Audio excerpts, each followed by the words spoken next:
All right. So in this video, we're going to talk about emails. Emails are going to be very, very simple. We have newsletters, campaigns, and statistics.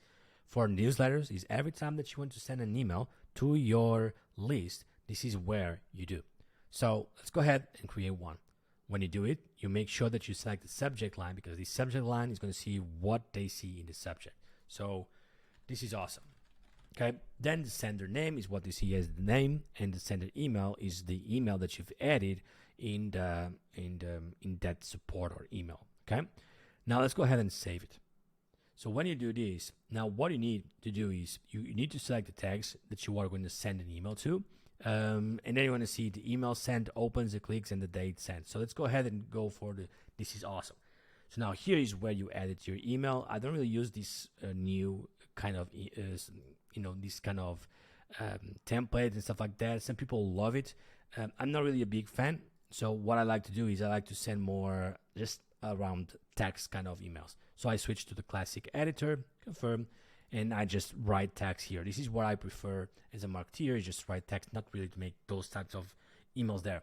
So here you go ahead and you write something for your audience. Now for this one here, you can actually edit and adjust it a little bit.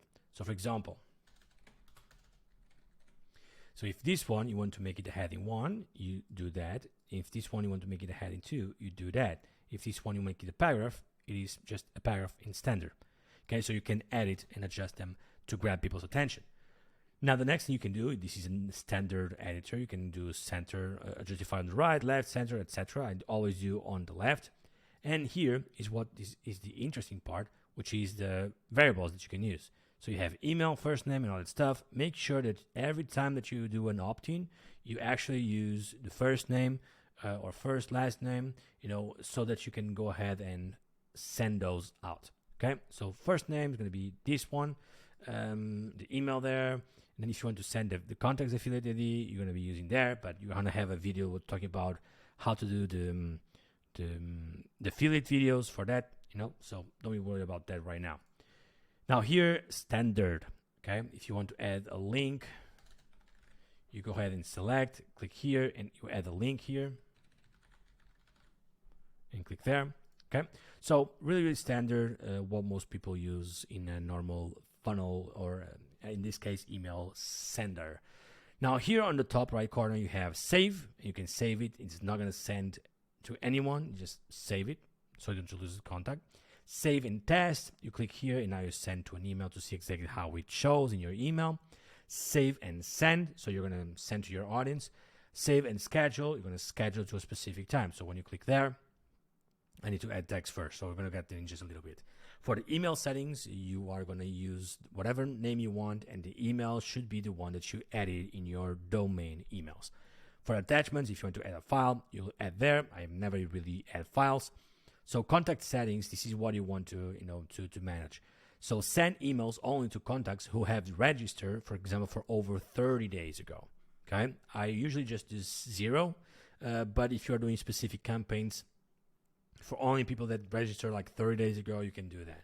But most of the time, I'll just do 0 days ago. And then include these tags. So these are going to be the tags that you want to include that are going to receive these emails. So everyone that has ebook tag, they're going to receive this email. And if you want to exclude specific tags, you can go ahead and click this, so it excludes everyone that has a specific tag. Of course, this is like, this is not going to work, but anyway, you can go ahead and select all or unselect all, and there you go. So this is very, very simple. Who do you want to send this to? And then you add the text there. Now, if you want to know the available personalized substitutes, you have here, but actually, I just rather use this one here. Okay, so this is very, very simple. You don't really need to change a lot of stuff here. You just need to understand who you are going to send it to, what you're going to write, and then if you want to save right now and send right now, or schedule for later. So very, very simple. Now, as far as campaigns here, campaigns are something that I don't really use in Systeme.io, but you can create them here. So campaign 1, this is awesome. Okay, and then once you save them, you can go ahead to the campaign and you can create it. You can start editing it. So the edit is just to adjust it, but you can go ahead and create the emails. So email sending. And now you go for the classic or the visual one. Let's go for the classic and then save. And now here, you're going to go ahead and prepare your email and then save and publish. Done. There you go. So really, really simple as far as campaign goes. I normally just use newsletter, to be honest with you. And then for statistics, you are going to see very important details, which is the numbers of emails that you've sent, the average percentage of open emails, which is the open rate. This is something that you always want to improve. The average percentage of spam reports to open email. So if you have a lot of spam reports, you kind of want to watch out. And the average percent of bounced emails. So you always want to make sure that you clean your list so that you don't have a lot of bounced emails. And the emails that you've sent, whenever you start sending emails, you're going to have those here as well. So really, really simple. If you want to cover this in a specific amount of time, there you go. You can do that. Done. So for emails, really, really simple. If you want to send emails, go to newsletters, select the ones you want, and there you go. If you want to create campaigns, click here, select and organize by campaigns and create those emails. If you want to see how your emails are going, just go for statistics, and there you go. You're going to have all those details right there.